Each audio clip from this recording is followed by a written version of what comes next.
Hi, I am Mimi Lichtenstein, and I'm here today with Ofer Ketter, one of my favorite go-to experts on Costa Rica. And we are excited to talk all about our favorite places in Costa Rica, experiences in Costa Rica, and everything about how wonderful the country is. So, Ofer, I'd love to introduce you because you have a super intriguing and adventurous background. So can you tell us a little bit about yourself? Absolutely. Hi, Mimi. Hi, everybody. Good morning from Costa Rica. Um, yeah, in very brief, I've been an explorer most of my life around the world, and specifically in Costa Rica for the last 20 years. Really spending as much time as I can in the ocean, in the air, in the jungles, learning about this magnificent location on Earth and sharing it with as many people as I can.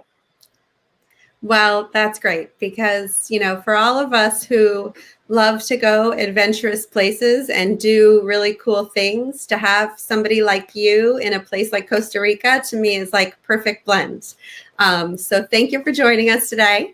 And I thought we could start with a little bit of an overview of the country. So you could give us an idea as to, what are the different places that people like to go and things that you can do in the other area, in each area. Would love to hear about that from you.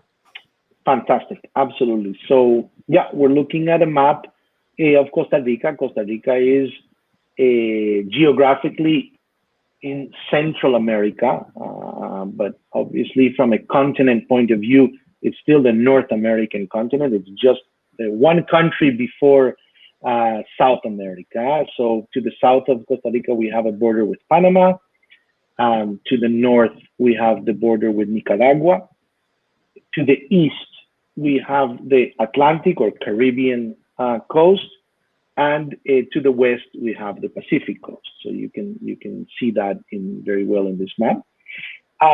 In terms of areas of the country, there's first of all a very big divide between east and west, because in the center of the country runs from sort of north to south a volcanic cordillera, a mountain range, right, that divides between the Atlantic and the Pacific. Yeah, exactly. Where in the center is the capital, San Jose, and that causes the first big divide in the country, right? What's to the east of the volcanoes and what's to the west of the volcanoes, and then the coastlines. Then we also have smaller regions. For example, in the south, next to the border with Panama, on the Pacific side, we have a big peninsula that we call the Osa Peninsula, which you can see sticking out out of the coastline right there, exactly. And we have something similar, even bigger, to the north of the Pacific coast called the Nicoya Peninsula. Almost looks the same geographically, but it's a very different region and a lot bigger. And then we also have the rainforests and the cloud forests, which are up in the highlands, like, for example, in Turrialba and Monteverde, north and south of San Jose, okay, which gives it Costa Rica really a very diverse location in terms of ecosystem. So small country, but with a lot of different areas to explore. And I think that's what's so fun about it is so small, it's so safe, they're very welcoming. Obviously, the climate is amazing compared to where some of us are in the North America. And so what's great is you have the coast, you have the Arenal volcano, you have Manuel Antonio Park, you have the Caribbean side. The big difference between going to the Pacific side and the Caribbean side is the sand, I assume, is very different. You have a lot of great surfing on the West Coast, not so much on the Caribbean side. Do you tend to see people who are going to both, or do people tend to go to one side or the other? Correct. We normally the tendency is to go to the Pacific coast. First of all, because of the size of that coastline and the diversity of that coastline. Mhm. But the Caribbean coast of Costa Rica is very, very unique. First of all, from its culture, from its Afro-Caribbean culture, which is very different than the Pacific side in terms of the people that live on that coastline. And also the seasons. I think it's very important to mention that Costa Rica is a year-round destination, but we have to fit the itinerary and the locations visited based on the month of the year, because the weather moves around through the whole country. So, for example, the Caribbean could have it a beautiful, sunny, dry September and October, when the Pacific is in the rainy season with, tropical rainstorms. And so these type of things, it's very important to go into the details of what time are you going to visit, and based on that, we build the areas. Yeah, I remember when I first learned that, I sort of thought like there's probably a good season for Costa Rica and a rainy season for Costa Rica, but it's actually much more microclimates around the country. So at one time of year it might not be great, but another time of year it might be perfect. So exactly. Yes. Okay, awesome. Yes. Well, let's dive into one of my favorite topics, cool experiences you can do while you are in Costa Rica. I'm going to start with my favorite video that you have shared with me, and that is seabobbing with dolphins. Let me get it just to start to play. And I think we could do this. Oh, beautiful. Okay, there we go. I mean, how fun does that look? So if I'm a teenager, or even me, the mother of 3 teenagers, I'm absolutely going on that amazing looking little vehicle. Tell me a little bit about that. What part of Costa Rica, or what part of the coast is this in? And how does it work? Do you like take a breath and then go under and pop back up? Fantastic. So first of all, yes, the area that we can do this is actually quite extensive. We could do this pretty much along the entire Pacific coast, because there are dolphins all along the Pacific coast. There are areas with more concentration, areas with less concentration, but the nice thing about dolphins is that they are resident into Costa Rica. They're not migration animals, so they're here year round.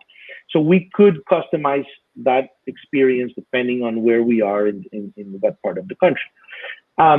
Specifically the seabob, we actually we were introduced to this amazing machine through the world of yachting. Okay, this became very popular on board a lot of the yachts that visit the Caribbean, the Bahamas, and other locations, and we were the first to bring it to a tour level in Costa Rica. It's completely electric, so there's no pollution whatsoever. There's no danger of any propellers or anything like that, and it doesn't harm the animal, and it doesn't harm, obviously, the user. So it's extremely user-friendly in that sense. And yeah, you're pretty much holding on to it. It's a very easy operation, one button to set the speed and one button to go. It also has safety limitations, so you can't go deeper than, for example, whatever you can do it from a breath point of view. So there wouldn't be any issues with getting out of breath or anything like that. We've also have people just use it on the surface of the water. So yeah, it's very user-friendly and safe. And so what's been the response when you take out some, teenager or adult who's super adventurous after they come up? Are they like, that was one of the coolest things I've ever done? Absolutely. I have yet to meet anyone from young to old that didn't come out of the water saying, this is the most amazing experience I've ever had. And then the second response is, why did the battery already die? Oh. Well, I'll say my last trip before COVID was to La Paz with my teenagers, where we went swimming with whale sharks and with sea lions. And we absolutely love that. Swimming with whale sharks had been on my list for a long time, and now this has replaced it. So I'm coming. I'm coming to Costa Rica, and I'm going to see about the dolphins. We're ready for you and everybody, Mimi. Thank you. Okay, so then let's just look at a few, other cool things that you do. What I love about you guys is you not only do luxury, but you also do adventure. And sometimes those two things can coincide. Some people are up for a little bit less luxury, 500 thread count sheets in the pursuit of outdoor and adventure and accessing places that you can't otherwise. So maybe tell us a little bit about these adventure vehicles you have. Okay, fantastic. So the vehicles are vehicles that we custom designed some years ago for all of our clients and guests as the principal form of transportation. But we were using them with our drivers, with our guides. What happened last year is during obviously this pandemic year where we had a lot of time on our hands and no work, we thought, how can we present something new to people post-COVID that they can experience Costa Rica in a different way? And as families, on our private personal time, we do a lot of camping, and we understand what camping is and what are the complications of camping for someone that doesn't do it on a constant basis, definitely not in a foreign country. So we came up with this concept here where we've converted our vehicles into being campers. So what we are allowing and providing our guests is freedom on the one hand to take their time, take their pace, connect with the location in a very different, private and alone setting, not in a hotel or a constructed area. But at the same time, we provide all the equipment and the private campground. So you don't have to worry, where am I going to use the bathroom, or do I need to build the shower? So it's a very flexible experience, very safe, and at the same time, very connected with nature and family. Right. Which, for those of us who, my kids, when they were younger, they loved camping. It was a labor of love to go with them and do it. This summer in Maine, actually, we went for the first time kind of glamping in Maine, where we had a guide and a chef who came with us, and they set up all the camping for us. We went on amazing hikes. We went kayaking. We camped on isolated, islands off the coast. And it was amazing to be able to do it, but yet have somebody setting it all up for you. Totally different experience. Yes. And here, taking that, all of what you said into consideration, we've built it in a way that it's customized. So you want to go on your own, in your own car, and do everything on your own? Do you want evening meals cooked? Do you want a guide in a car guiding you on the itinerary? So we can, and also from a price point, that allows for more flexibility and for more people to enjoy. Great. Awesome. Okay. Where is this beautiful photo from? Oh, these are hot springs. Looks to me like the Arenal area. Okay. And we do a lot of hot spring visits around the country.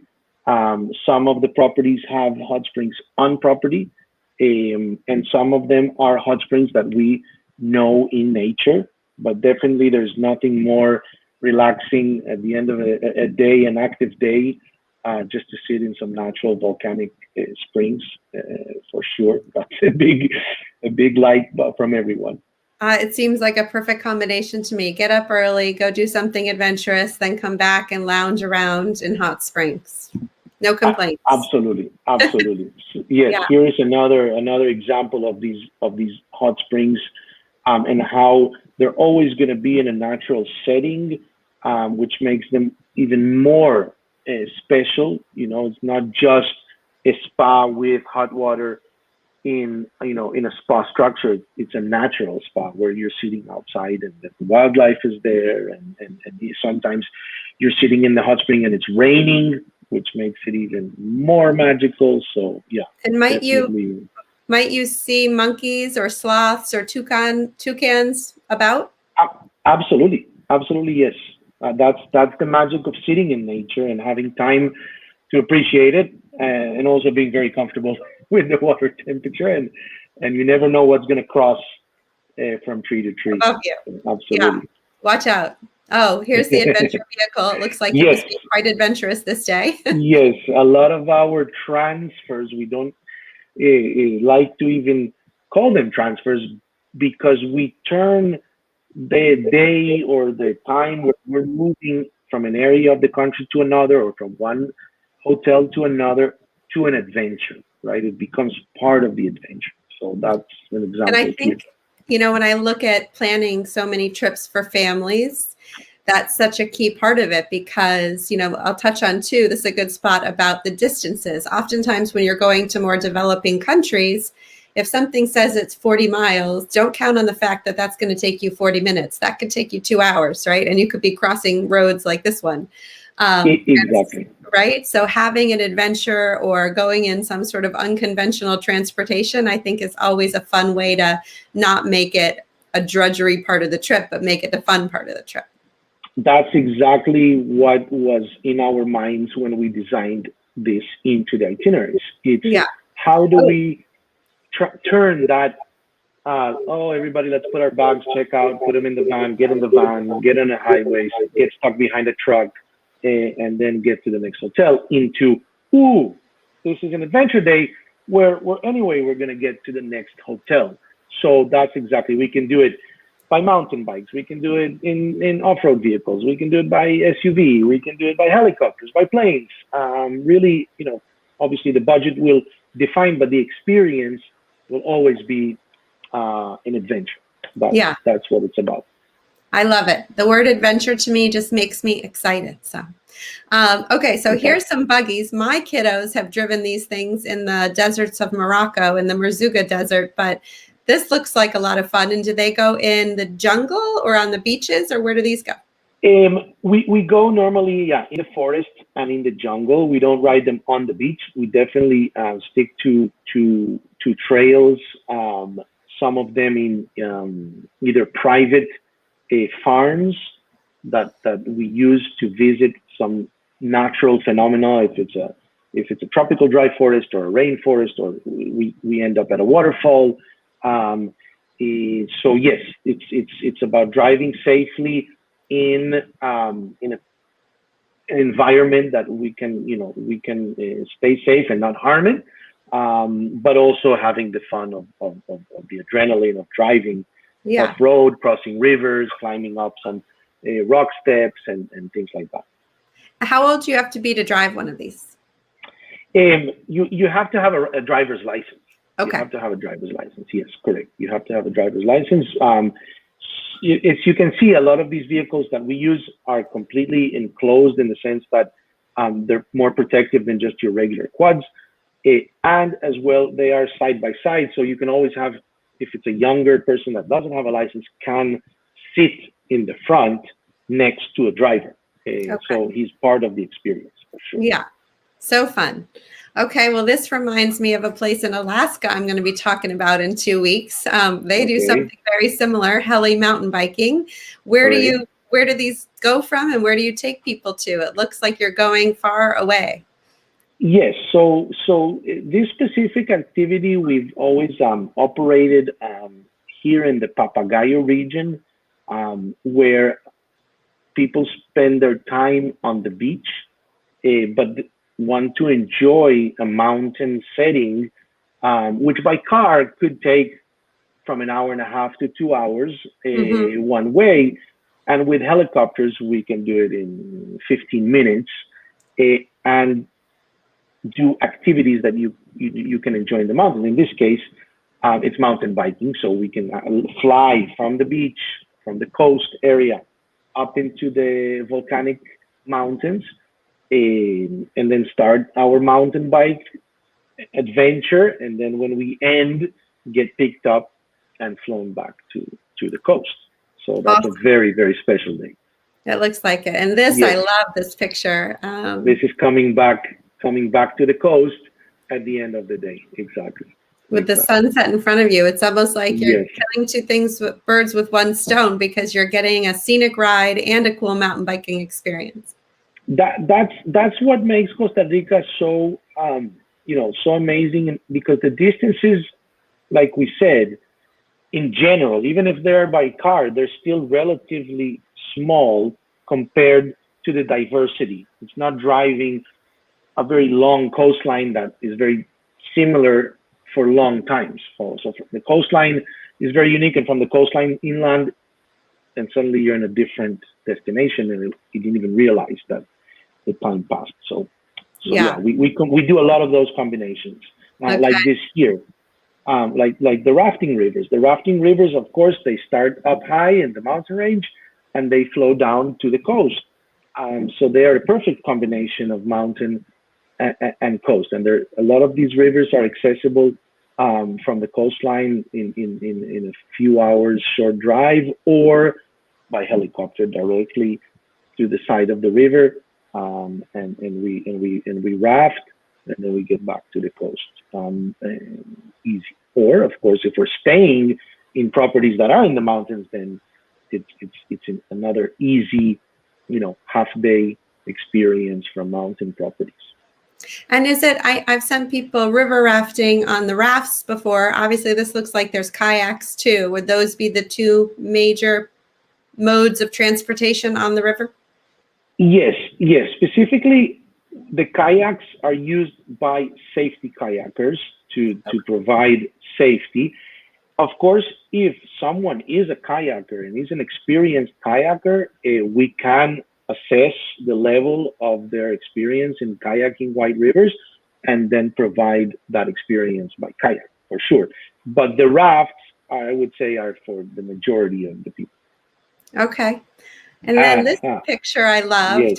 Tell us about this. What is this called again? Something to the cloud? Okay, we call this experience Roots to the Sky.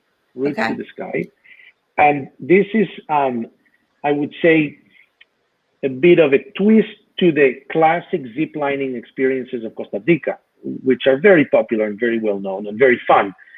Here, what we want to experience is a bit more of a personal challenge, a bit more of developing a skill. And what we're doing here is we're teaching our guests how to climb a tree, okay, which is something that sounds basic and simple, but really, if we think about it, no one climbs trees today.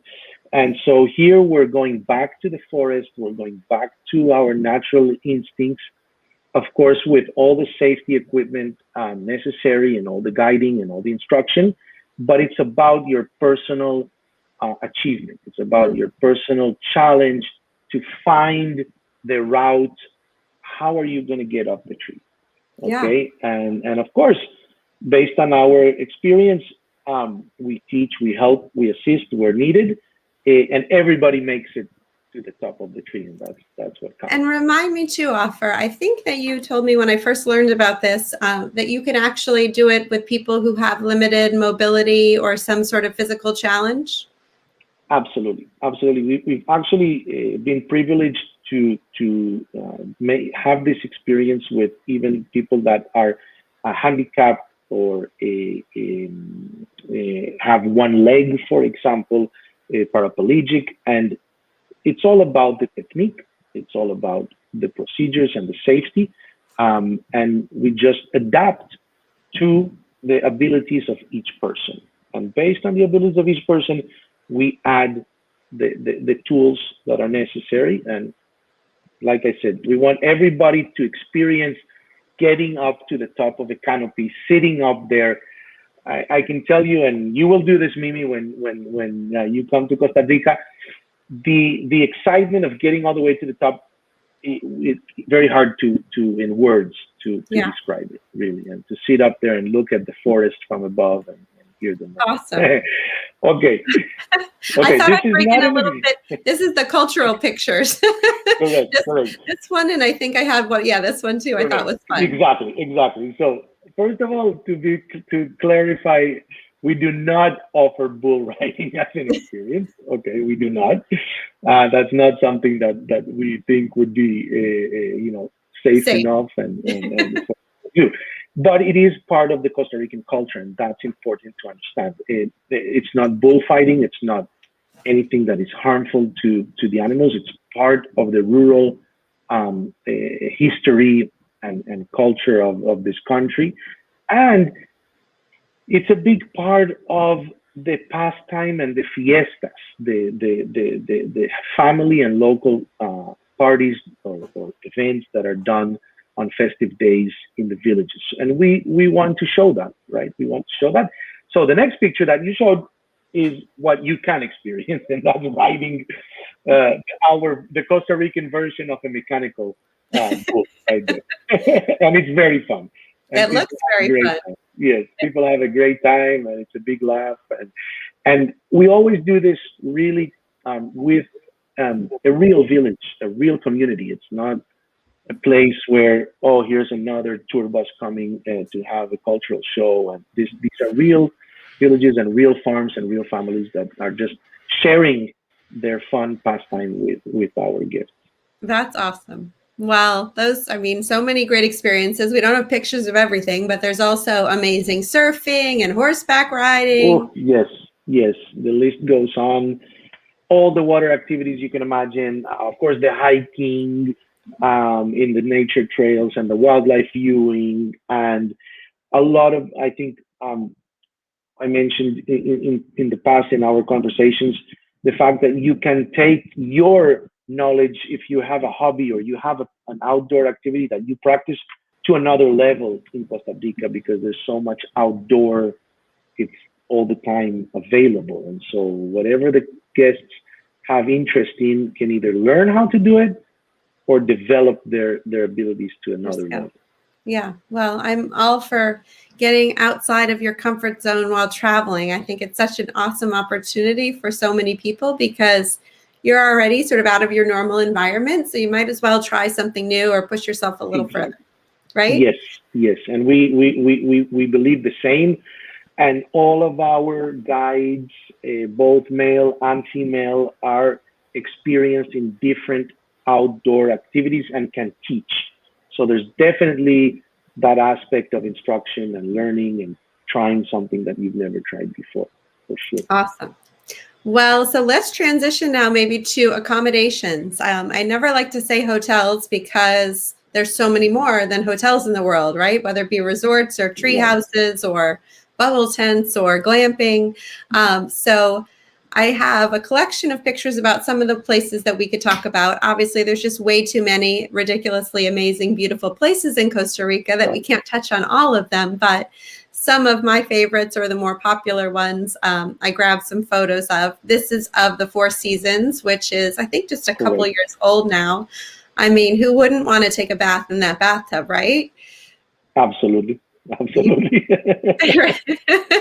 complaints. And then there's one of their pools with like a ridiculously spectacular view. And what's so great, obviously, about being on the West Coast is you get stunning sunsets, right? Correct. Absolutely. The West Coast is all about the sunsets. Yes. Yeah. So I think that the Four Seasons, this is not the Four Seasons, but the Four Seasons is great for families. It's great for couples. They have so many things to do on property. You know, they also have golf while you're there. If you're big golfers, you're near the water, but you can do adventures inland. So it's a great option for, I think, almost anybody, really. And they have, 1 bedrooms, 2 bedrooms. They have an amazing kids club. It's just a lot that you could do there. So, I don't remember if we touched on it at the beginning, but we talked a little bit about going both internal of the country and on the coast. And so this would be a great coastal option. But I think just to save time traveling, that people should divide it up, spend half and half or 4 nights, 3 nights. And so for a coastal stop, I think the Four Seasons is a great one. And another one of the ones, I don't think I have a picture of it, but Kasiiya. Have you been to Kasiiya? Yes, absolutely. That I would say would be my personal favorite beachfront property in Costa Rica. And why is that? Well, first of all, it's the location. The location is very natural. Kasiiya is a large, private, protected forest, tropical dry forest, sitting with 2 beaches front. So that's one. I really like the atmosphere and the location. The access to the ocean is very, very simple, easy, and comfortable. And then the design of the tents, which are, a par to African luxury safari lodges. And so that's very unique. There are not many properties, not only in Costa Rica, but not many in the world have that level of and correct me if I'm wrong, but I think that they also have air conditioning in those glamping like correct. Tents. Okay. Yes, that Which is some correct. people might not think to ask that question, but might find it very important once you get there. So that's good to know. Correct. Yeah. They also have air conditioning in those tents. Yes. And it's quite remote. So if you want to go somewhere remote and isolated, I think it would be great for couples, depending on the family, maybe, but I would probably say more for couples or older people than for little kids. Now, correct. Maybe there's less in terms of child focused activities, but right now there is new units that are family units, so they're larger and they're connected, so they can be used with children, and having the right fit of guides to family can keep kids extremely busy and get them back to their parents at the end of the day, where all they want to do is have dinner and go to sleep. And I think parents love that. Being a parent myself, I think that it's a perfect combination. This is the kind of place where you're going on a vacation, and hopefully you're not exhausted by the end of it from sort of entertaining your kids, because there's just so much for them to be entertained by. And on top of that, if you have teenagers, so much great things to do that they're not sitting on their phone the entire time they're on vacation, which is nice. Right. These coastal properties give exactly that. Spend the entire day out in the water, on the water, under the water, up in the forest, climbing trees. So definitely. Love it. The next couple, there are several relay and chateau properties in Costa Rica, which of course most people know. They're fabulous places to stay, but they also have incredible food. One of them is El Silencio, which I think this is El Silencio's yoga deck. Yeah. Correct. Yes. And this is a picture of one of their accommodations, which is just stunning. They're standalone casitas on over 500 acres, right, in the internal part of the country. Yes, they have a beautiful setting.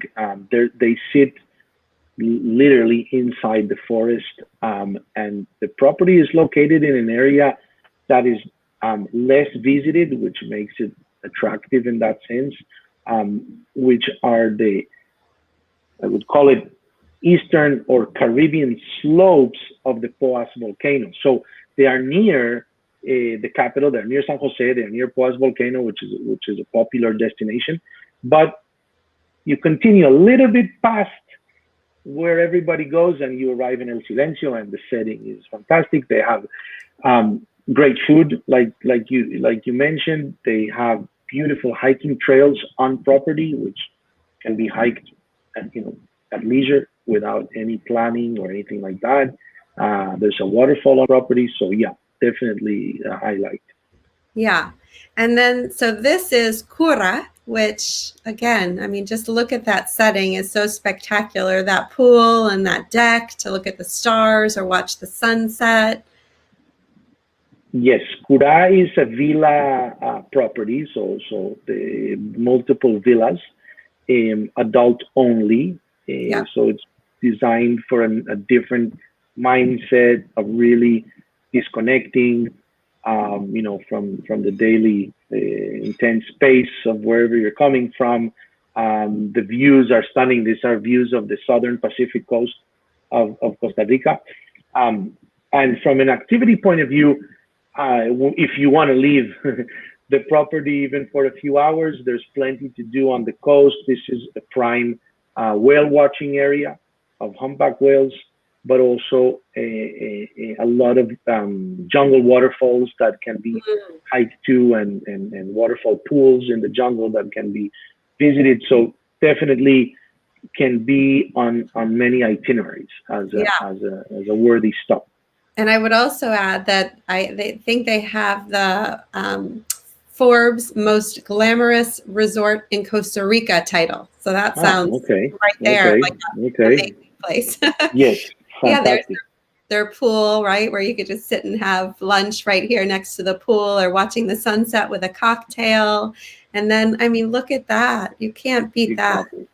Exactly. right? Even just spending the day reading a book there, I think is worth the property and worth visiting for sure. For Absolutely. sure. Then we have Nayara, which is also a relay and chateau. And maybe you can touch on, I'll say that I was booked to go to Nayara Right. tented camps in April with my family right after COVID started. So that was a very hard thing to cancel personally. They have 3 different sections, and the tented camp is the newest: Nayara Springs, Nayara Gardens, and the Nayara tented camps. This, I think, is an example of the tented camps. You know, in the middle, right? It's not obviously on the beach. It's more closer to Correct. the jungle and Correct. volcano. Correct. This is in the highlands next to Lake Arenal and overlooking the Arenal volcano. The Nayara tented camp is new. It opened just recently. It's the latest addition to the Nayara resort.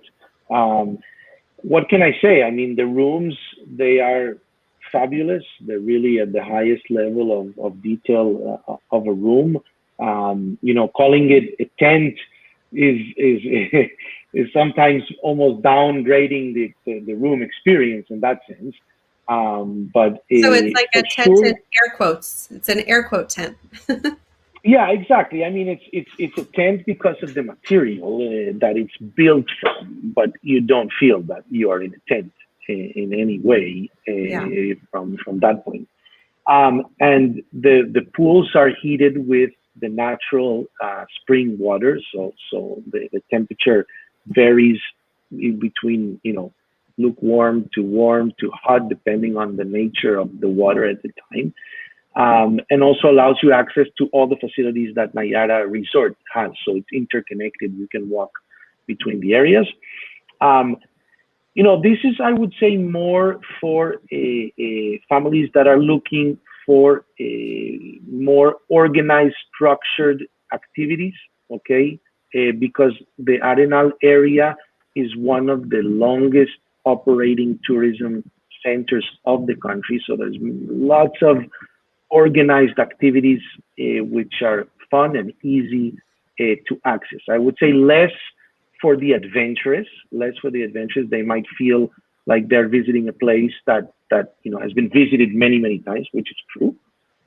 So I would say this is more for families looking for a more organized, a more streamlined, classic visit to Costa Rica.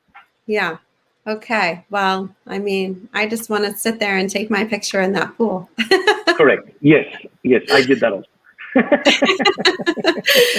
And then I threw in this fabulous looking little, Okay. latte, because Right. obviously Costa Rica is known for its amazing coffee Right. and its fresh Correct. and local foods. And so to be able to go somewhere where, every day you're going to have a coffee that looks like this is very appealing to me. Absolutely. Absolutely. Coffee in Costa Rica is really, the highest sort of taste and standard that you could find anywhere in the world, and especially for people that love coffee. Yeah. They'll never be disappointed to start a day with a Costa Rican cup of coffee. And I'm amazed at how many different tastes and styles and ways of making coffee Mhm. there is. But even just the classic Costa Rican way, which is called café choreado, which is I would say an old version, old standard of our filtered coffee, because it's filtered through a cloth. Mm. So freshly ground coffee that's put into a cloth, and then boiling water that's poured into the cloth, and the coffee filters slowly through the cloth. Tastes amazing because it's the quality of the coffee, right? Yeah. And so, but at the same time, the high-end espresso machine will also make an amazing Costa Rican cup of coffee. And the food, yeah, what we always hear as a feedback from everybody that visits the country is how healthy they feel eating in Costa Rica, like literally healthy. If it's the fresh fruits or the fresh fish or the fresh vegetables. You know, it's not so much about sophisticated fusions of dishes. It's more about eating healthy, clean, raw, and just fresh foods. Yeah. Wow. It's stunning. And this is another picture of Nayara. Yes, And you this can't is beat from that. Nayara looking. Yeah. Correct. So Correct. what a view. So beautiful. Um, and then I think, oh, this one is the W. And I included this. It does look rather Okay. cool like that, right? Yes, yes. I never seen that picture before from that angle. It's further north. It's not on the peninsula by Four Seasons, but it's kind of up in that direction. And we had a room booked here as well. The reason I decided to pick it was it seemed like it'd be, you know, young and fun for teenagers. And in addition, they have a zip line from their pool down to the beach. And then they also have beer on tap in every one of the hotel rooms. You just go over and pour yourself a beer, which seemed like a great thing to have when you're on vacation. And then zipline to the beach. So yeah, there you go. You know, they have obviously a beautiful pool, and then they're set up a little higher, like their pool's set up, and then the beach is down, Right. is down lower. So, Right. you know, it's just there's so many different choices. I think it's, you know, my Yeah. job. One of the really fun parts of my job is figuring out like which would be the best one for my client, you know, and give them some choices to help them narrow it down because there are so many amazing options. Correct. Absolutely. And then, you know, as we kind of wrap up, I think I would love, you know, any sort of tips or, you know, things that you think people should consider before they're planning their trip to Costa Rica that they might not think off the top of their head. Yeah, absolutely. And so I think, first of all, like we discussed, and I'm just going to summarize it, definitely consider mixing at least two ecosystems, a coastal one and a mountainous one, because they're very different and at the same time very accessible in the size of the country that Costa Rica is. So the mindset of just coming to sit on the beach is fine, but you're going to miss out on what you can experience in Costa Rica in that sense. Definitely consider if there's something, like I said, that you've never experienced before, like learning how to surf or learning how to stand up paddle or mountain biking or rappelling. So Costa Rica, we have access to all of these outdoor sports in a very safe way and super fun, just super fun to try a new outdoor activity that you haven't done before. So, and third, maybe again, repeating the essence that it's a year-round destination and it takes planning to fit the best combination of itinerary and locations based on the time of the year. But to get the mindset that it's just a one season or a summer or a winter destination is wrong and can, you know, can take advantage of the fact that it's a year-round destination. Yeah, so you can go back multiple times and see completely different experiences. Exactly. Exactly. I would also wildlife. Just to mention, sorry, wildlife events happen different times of the year. There's different wildlife events that will happen different months of the year. Humpback whales, sea turtles, specific type of bird migration, et cetera, et cetera. So that's also, we didn't discuss the animals. When I was in in Nicaragua once with my kids, we went to a surfing lodge and we had the pleasure of releasing baby sea turtles that had just hatched. And that absolutely puts a huge smile on, you know, could be a toddler, teenager, older person. Like they're just the cutest little things as they make their way into the water. So yes, and it doesn't matter how many times you see it. Every time it's exciting, the same. Yeah. And then I would also add, we're kind of doing this show more as inspiration for when people are ready to go places again. Costa Rica has been open to us. You can go there without a COVID test, but most of my clients aren't venturing that far at the moment. But as you know, the world opens up this year and things change. The nice thing about Costa Rica and other places in Latin America is it's open air. You know, there's open air restaurants, open air activities. You're in jungles. You're not around other people. You're not waiting in lines. You're not dependent on a shop being open. So it really is such a great place to go when we're under the conditions that we are at the moment. And I think too, maybe to end on a not the most exciting note, but as far as transportation goes, you guys have two big international airports. So Liberia, you know, and in San Jose, and it's Correct. great to have both of those. We were planning to fly into one, do one area, go to another area, and then fly home from the other. So it's really nice to not have to backtrack all the way back to the original airport and see more of the country. So I love that idea. Absolutely. Those 2 points are very, very worthy of mentioning. One is the COVID situation, where we believe and we hope and we trust that it's still under control due to the fact that everything is outdoors, open air, no big urban centers, and not density of population and visitors. That's very important to understand, and that's the essence of the country. And the airports, yes, especially for the U.S., that we're talking to the U.S. market here, and visitors from the U.S. have multiple destinations that they can fly in from to both airports. So that makes it very, very flexible in that sense. And I have a lot of clients, and I personally fly out of Boston a lot, and you can't get everywhere nonstop from Boston, but you can get to Costa Rica. So correct. That's nice. Correct. Yeah. That's a big plus. Well, Ofer, muchísimas gracias. Un placer. I love talking with you. Gusto. This was just lovely. I'm so excited to finally, have the world open up so I can get back to Costa Rica. And I really appreciate your time today and sharing all your expertise and knowledge with all of us. So thank you. Thank you, Mimi, for the opportunity. It was a pleasure to discuss and talk about, our passion and in our country. And I hope to see you and all of your clients soon in Costa Rica. Pura vida. Great. Yeah, pura vida.